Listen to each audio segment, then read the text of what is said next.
Are there topics that you avoid in your classroom? Are there themes that come up and you're not sure how to handle maybe a potentially polarizing situation? I've certainly been there myself, and that's when I turn to my guest today, Kent Lenci, who collaborates with schools across the country as they work toward building a culture of civil discourse, not just in their classrooms, but in their school communities. Now, how often do we ask our language students their opinion on everything from their favorite color to politics? We could all use some tools to navigate some of these potentially tricky situations.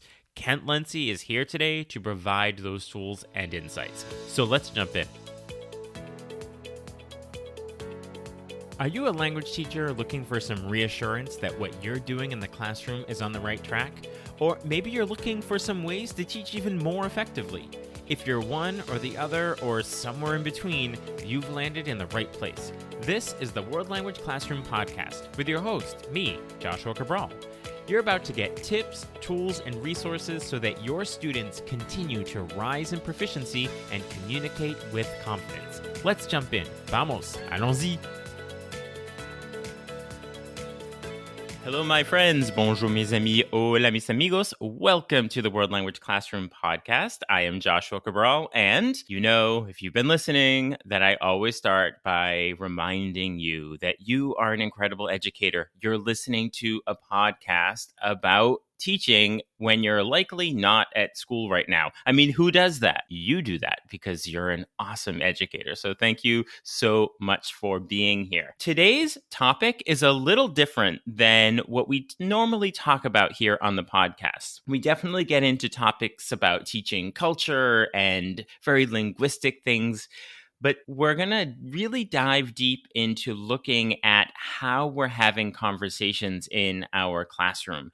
We're getting pretty good about how we talk about culture and cultural difference, but sometimes there are topics that we might avoid, and I can speak for myself that I've been in this situation, where we avoid certain topics because they feel polarizing.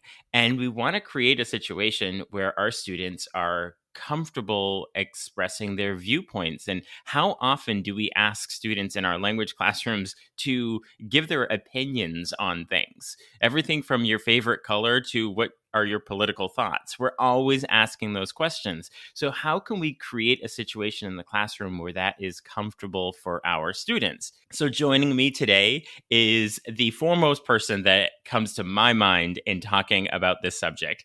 And we are joined today by Kent Lenci. Kent Lenci and I, we go back a bit of time.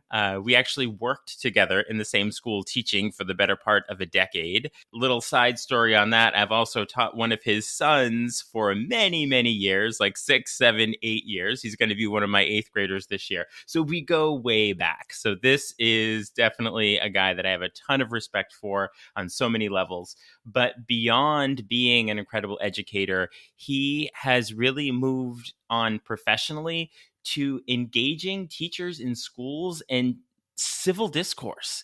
And it sounds simple, just civil discourse, but there's a lot involved in that. And he recently published a book called Learning to Depolarize, helping students and teachers reach across lines of disagreement, which I highly recommend that you read because there's lots of really great tips in there, many of which we will be talking about today.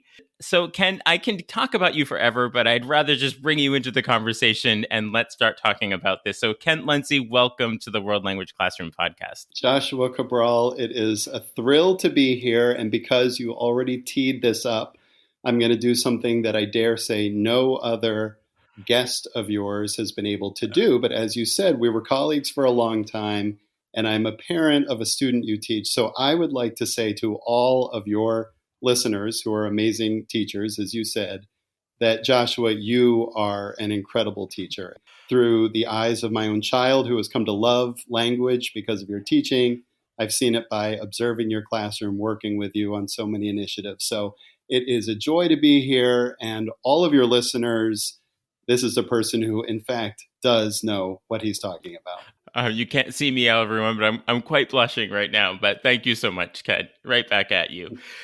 Anything you want to add into what you're doing out there in the world right now? As you said, I taught for a long time, and I felt this calling to try to address the challenge of polarization and try to equip our kids to face it. And that's what I'm working on. And I think we can mostly leave it at that for now. Before we even start to look at the ways to have conversations and creating that environment, this word polarizing and then depolarize, can you give us a framework of what that means to have a polarized situation and then to depolarize it? I can, and I would say that I look at this from a very wide lens. What I see as the problem of polarization is any problem that you can identify and I can identify as being fundamental or existential to our country. I am troubled deeply by climate change, right? That's something that keeps me up at night. I am troubled by gun violence. I am not as troubled by, but I know many other people are deeply troubled by the national debt that threatens to hamstring our country. These are challenges that we are not solving because we are unable to work with the political other, the ideological other. That is the framework that I think about. I think that we owe it to our kids to be able to develop the skills, the mindsets, the tendencies that they're going to need to engage with people with whom they disagree, to solve the challenges that we see around us and that we are passing on to our children. And I'm a big proponent for bringing that skill set into every classroom. Because I think we can easily say, oh, that's what happens in history classes. That's what's going to happen in social studies classes. They learn those skills. And one of the main reasons I wanted to bring you on to talk with language teachers here is because there's a place for that in every classroom. And as I said at the beginning, we're always asking for opinions on things. Students are always having to talk about themselves in a very personal way in language classrooms and talk about their culture and how they engage in their culture. So I think that this is such an important conversation to have for that very reason. So to start off, now that we have this understanding of the depolarizing, is these are often challenging topics to bring up in the classroom. And the easy thing is to avoid them and to stick to, how many brothers do you have? Or, we can easily avoid the challenging conversations in any classroom. But why is it so important that we not take this easy way out? You mentioned your audience is world language teachers, and I come at this from a little bit different angle. But I did want to fill in a blank, which is that I started as a language teacher. My first year of teaching was teaching Spanish. So that was my very first entry into the classroom, and I thought that I was going to keep teaching Spanish, but it was a one-year intern gig, and something else opened up in history and humanities, and that's the path I ended up taking. I say that, number one, because it might add some credibility to my presence on this podcast, but I also say it because I've thought a lot, actually, about the applicability of this way of thinking and the work that I do to world language teachers.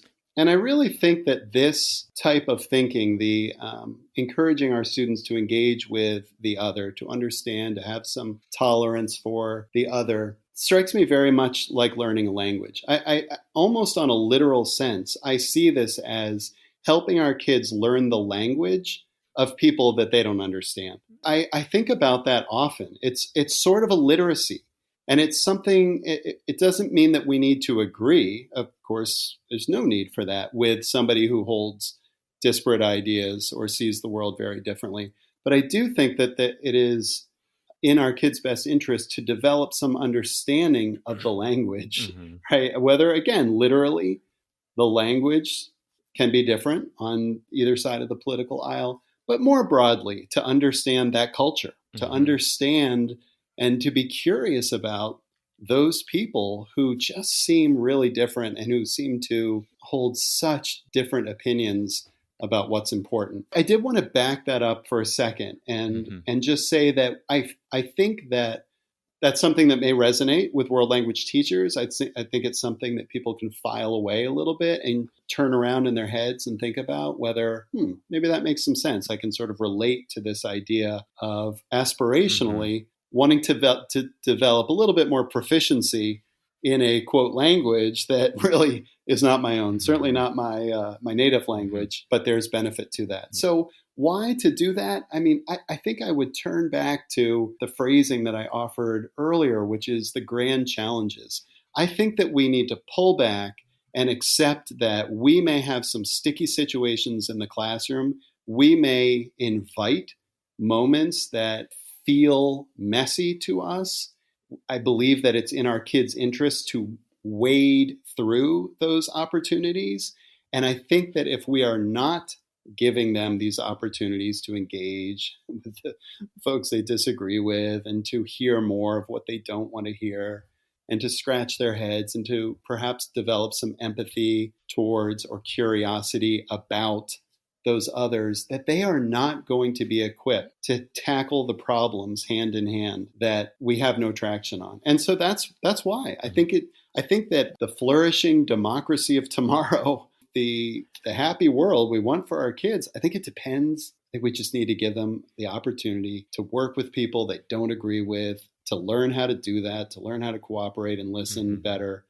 Or I think that the problems that we see around us, and we can all identify the ones that feel most pressing, are just going to continue to be worse because we are not solving them on our own side of the political aisle. Right. And I think that in setting students up or young adults to take on these conversations requires a skill set to do that, and I think that's where we need to be teaching towards that skill set, which doesn't happen as often as we would hope that it is. So in looking at that and to start to look at some strategies and techniques that teachers can use that will create an environment in the classroom where students are feeling, particularly students who might have opposing views or aren't really comfortable, what are some of those techniques and strategies that teachers can be doing in the classroom to promote this civil discourse? My number one piece of advice to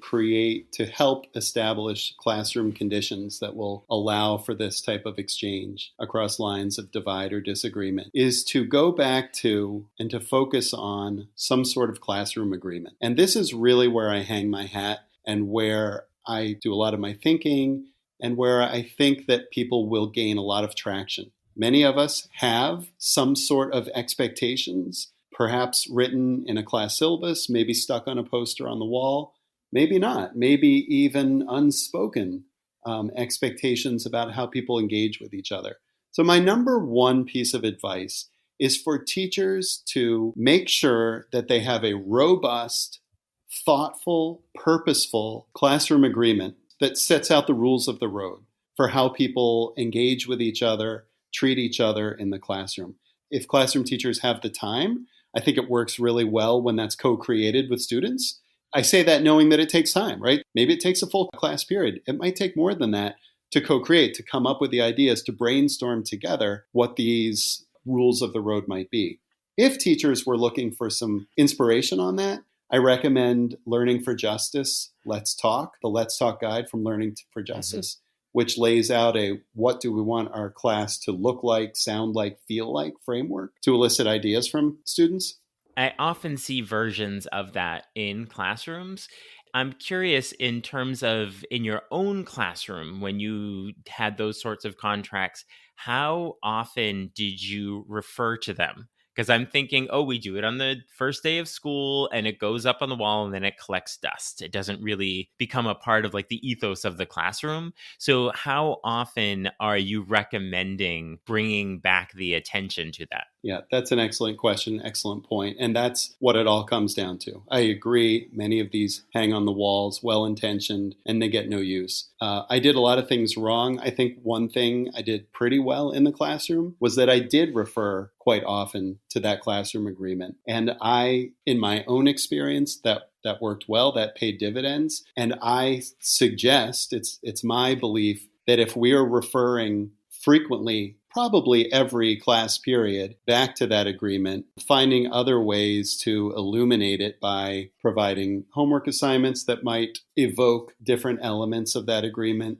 that we're going to do really well. And we just, if we can incorporate it into the day-to-day flow of the classroom, like in my class, just some compliments now and then. Wow, I like that you just spoke directly to Abby. That's really helpful because we're trying to communicate directly and clearly. That's a great example. Nice job. I'm going to try to do that too. Whenever we can, that's what makes it shine. Can you give us an example of one or two things that might be in that class contract? I think a lot of those might be the nuts and bolts, and this might depend a little bit on who your audience is, your teaching audience, but certainly the basics about what respectful engagement looks like. So a lot of teachers might have something that says, be respectful. And then I think we want to flesh out, what does respectful communication look like? That might be culturally appropriate eye contact. That might be turning your body towards the speaker. It might be really basic mechanical steps like that guide students in the classroom. I think there are also other elements that we might consider more philosophical, which I also think are well placed in this agreement. So I'm thinking about something I know that has resonated for you from my book. You've told me you like this catchphrase, take winning off the table, which is something I got from an organization called the Better Arguments Project. Another one that I think of that's really helped me is from a guy named Simon Greer, who says, we believe we are enhanced by proximity to viewpoints with which we disagree. I'm paraphrasing slightly. And I think that's really heavy. That's something that teachers need to think about before they stick that in a governing document. It's something that I believe deeply, and it's something that can be foundational. Is that, in fact, what we believe? Because that will allow for a lot of, hopefully, respectful disagreement. And so that is lending itself to looking at the idea of classroom management, so by having those sort of agreements, you're setting the tone for the classroom there. With students having constructive conversations in the classroom, as constructive as they can be, there are going to be those moments, right, where something is going to be said. Something is going to come out that you may not be totally prepared for. It's a little unexpected. It may be a viewpoint of a student, or it may be a reaction to a student's viewpoint. So when that happens in the classroom, what do we do as the teacher to, I'm going to say defuse, and you may see that differently, but what do you do in that situation? The reason I said that I put so much stock in a classroom, a set of classroom agreements of some sort, is that they provide us with a map of where we're supposed to be heading, and then they give us something to fall back on when we are in uncertain territory. And so in those moments when it feels like things are falling apart in the classroom, I think the best thing we can do is to find ways to refer back to that set of agreements, that governing document, and ask the learning community how we're doing. And I think when we can extract ourselves from that, it works even better. I would suggest giving license to students to try to point out if they feel like we're not living up to something, to one of those tenets, and to give them the license to speak, to raise their hand if that's the protocol, and say, it doesn't feel like we're speaking very respectfully right now. Like, that didn't feel respectful to me. I think that's ideal. Okay, if I haven't established, if kids don't have the courage, if I haven't led them towards that, I like to stop now and then and ask them, like, how are we doing on this point number 3? How have the last 10, 15, 20 minutes, how's this class felt to us? Give me a little feedback on how I'm facilitating this. And let them refer back to those agreements with the specific points of contention that have rubbed them the wrong way. Yeah, it's getting into the weeds sometimes with that. And for when I end up in those situations sometimes, the reminder I have to give myself is it's okay to disagree, and that's why that one particular line from your book resonated with me so much is, before you start the conversation, just take winning off the table. It isn't about convincing the other person. And I feel like we've gotten so much to the place of we all have to live in an echo chamber of the way we think. and I'm only going to have those friends on social media, whatever it is, in my friend group. And then to have that skill set of that discourse where this isn't about convincing you. And I think a lot of students, I mean, I'm a grown adult living this experience, and I think that students are still feeling that, right? That the idea of being cordial, civil, and even friends with someone who disagrees on a major issue is sort of something that's just not done anymore. Yeah, I totally agree. We don't have it. It is great to disagree, and I think I'm thinking right now about this within the world language framework, and again thinking about this as learning a language. As I struggled through years of trying to master Spanish, I didn't need to believe that bullfights were good, but it was something I learned a little bit about through the literature that I was reading in Spanish, and came to understand that that had a resonance about suffering and power and all sorts of things in the cultures that I was reading about. I didn't have to agree with that. I don't have to like that, but I learned about it. Mm-hmm. Right? That doesn't mean I have to approve of it and agree with it. I don't. I went to one and I thought it was horrible. I couldn't believe what it was actually like when I went. Mm-hmm. We don't need to agree to understand, to develop some curiosity about those across the political aisle. And so I want to then take that. This is a great segue because there is a quote out there, and I have heard it attributed to James Baldwin. I've been hearing lately that that's actually not the case. But this quote says, "We can disagree and still love each other unless your disagreement is rooted in my oppression and denial of my humanity and right to exist." So I was thinking about that all the way through and reading your book and with all the techniques and everything. And I just kept coming back to that's all well and good as long as you're not denying my humanity. So can you unpack some of that for us, please? I can. And I didn't tell you this in the pre-recording time when we said hello, but I almost thought that you set this up intentionally, knowing, but I think you don't know, that I wrote an article about this very question. And that article, if anybody wants to chase that down, that's in a publication, a platform called Intrepid Ed. Search me and Intrepid Ed. And it is literally addressing that very question, which is one that has bugged me and sat with me for the years that I've been doing this. It's because it's all fun and games to say, sure, we want to encourage disagreement, but sometimes that disagreement can get hurtful and can, in fact, threaten us as individuals. And that is a challenge. So I've come to, and I will also say, yes, my research says that this is misattributed to James Baldwin frequently. I believe that it's the product of an author named Robert Jones Jr., who used to tweet with the handle Son of Baldwin. And I think that's the mix-up. I think about answering this question in three ways, sort of three different levels. And I might be speaking to different groups of people.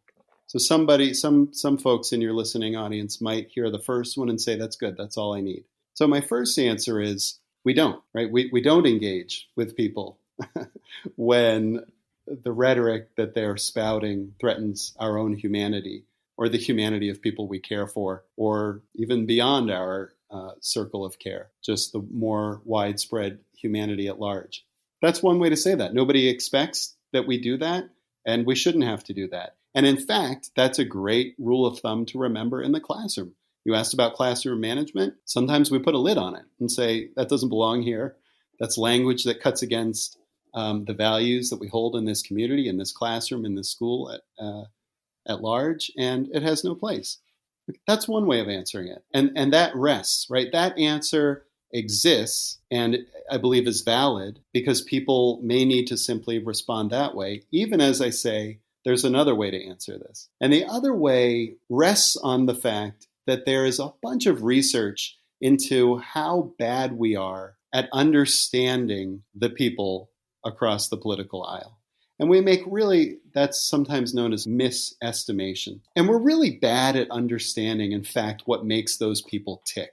We tend to think of the most loudmouth person that represents that tribe and believe that everybody's like that, for example. And there are other shortcuts that we do. And so Another way of answering this would be for me to gently say, I think that sometimes we jump to conclusions about people. We make generalizations about whether people are in fact denying our humanity or the humanity of others, when in fact those might be inaccurate. And we might need to hit the pause button and question whether in fact that's true. So I would encourage people to do that, even as I also say the first one is important. And I have a third. The third is the most difficult, and I'm not sure that to what extent it applies to kids. And that third answer is sometimes, for those who can stomach it, I think we may be able to bring back people from a place of hatred or bigotry or denying someone's humanity through engagement. And there are a bunch of models out there that suggest that can happen when people have engaged with, right? So we'll use the classic example, the Nazi, right? Like, no, you don't need to talk to Nazis. We can just say, shut up. That is enough. And yet there are people who do that and who make connections and who de-escalate and sort of reprogram the thinking of those folks. And I've seen a lot of really inspiring examples of that. And so all three of those, I think, are true. Number one, yeah, we don't need to humor people that deny people's humanity. But number two, we should be on the lookout to make sure we're not making assumptions about the other. And number three, there may be a time and a place for those who can stomach it to, in fact, intentionally reach out and try to engage with those people. Thank you very much for those insights. That was incredibly helpful because that has been something weighing on me as well. And I'm looking forward to reading your article on that. And I did not know you had written an article, so it's very interesting. And I love that you had that answer ready to go because of it. When you saw the question I sent you, was like, oh yeah, this is my wheelhouse. Perfect. I love that. You just gave some wonderful recommendations to teachers right there in terms of looking at that quote and humanity. But are there any other recommendations you have for teachers who are looking to understand this better? I'm definitely going to put a link to your book, Learning to Depolarize, in the show notes so everybody can get their hands on that. But are there any other places where you would suggest teachers look to engage? There is a huge ecosphere, it turns out, of organizations that are working to sort of bridge the divide. There are groups like Braver Angels. This is becoming a more prominent organization that folks might want to check out, doing the work of setting adults up to work across lines of divide and disagreement. They're a really good outfit. I checked them out. There's a coalition called the Listen First Coalition, which can act a little bit as a clearinghouse for all these other different organizations. And I'm a part of that through my group, Middle Ground School Solutions. And there are hundreds of others.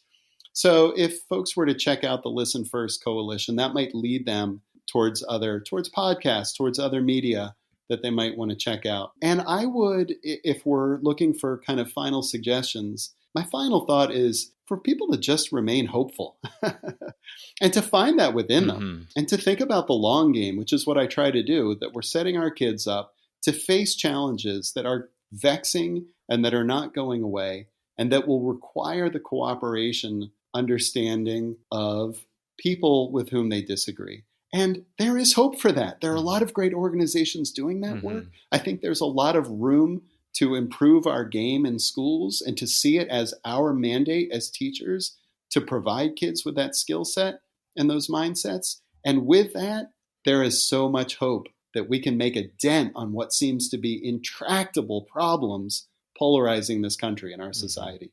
Well, I'm sure that these inspiring words are inspiring some listeners to reach out to you to learn more about what you're doing. So how can listeners be reaching out? Yeah, you're always on me to get more on the socials. So my website is a place to check some stuff out, and I would recommend people check that out. That's middlegroundschools.com, and I'm sure that'll be in the show notes. So check that out. Because of your inspiration, Joshua Cabral, I'm going to launch an attack on Twitter/X, and I have established a new account, a new handle, Learn to Bridge. And so I'm going to be posting content, sharing content there. And people can take a peek at LinkedIn. I post stuff on LinkedIn and love to connect to people on LinkedIn. And you can find me with my first and last name through LinkedIn.